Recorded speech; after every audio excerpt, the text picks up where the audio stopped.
நீங்கள் பார்த்துக் கொண்டிருப்பது நியூஸ் 21 செய்திகள். தமிழ்நாடு செய்திகளை உடனுக்குடன் தெரிந்து கொள்ள நியூஸ் 21 செய்திகளை பாருங்கள். உண்மை, உழைப்பு, உயர்வு. கரூர் குளித்தலை ஐயர்மலை ரத்னகிரீஸ்வரர் கோவிலில் சித்திரை பெருந்திருவிழாவை முன்னிட்டு முகூர்த்த கால் ஊன்றும் நிகழ்ச்சி நடைபெற்றது.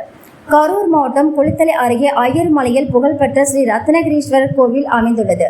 மலை உச்சியில் அமையப்பெற்று பிரசித்தி பெற்ற இந்த சிவஸ்தலத்தில் ஆண்டுதோறும் சித்திரை பெருந்திருவிழா கொண்டாடப்படுவது வழக்கம். அதன்படி இந்த ஆண்டு சித்திரை பெருந்திருவிழா இன்று முகூர்த்த கால் ஊன்றும் நிகழ்ச்சியுடன் நடைபெற்றது. முன்னதாக சிவாச்சாரியர்கள் முகூர்த்த காலுக்கு சிறப்பு அபிஷேகம் மற்றும் பூஜைகள் செய்தனர். பின்னர் மேலதாளங்கள் முழங்க முகூர்த்த கால் ஊன்றப்பட்டது. வரும் மே 1ஆம் தேதி கொடியேற்றமும், மே 5ஆம் தேதி திருக்கல்யாண உற்சவமும், மே 9ஆம் தேதி திருத்தேர் வடம் பிடித்தல் நிகழ்ச்சியும் நடைபெற உள்ளது. இந்நிகழ்ச்சியில் கோவில் குடிபட்டைச் சேர்ந்த பலரும் கலந்து கொண்டனர். நியூஸ் 21 தமிழ்நாடு செய்திகளுக்காக கரூர் மாவட்ட செய்தியாளர் சதீஷ்.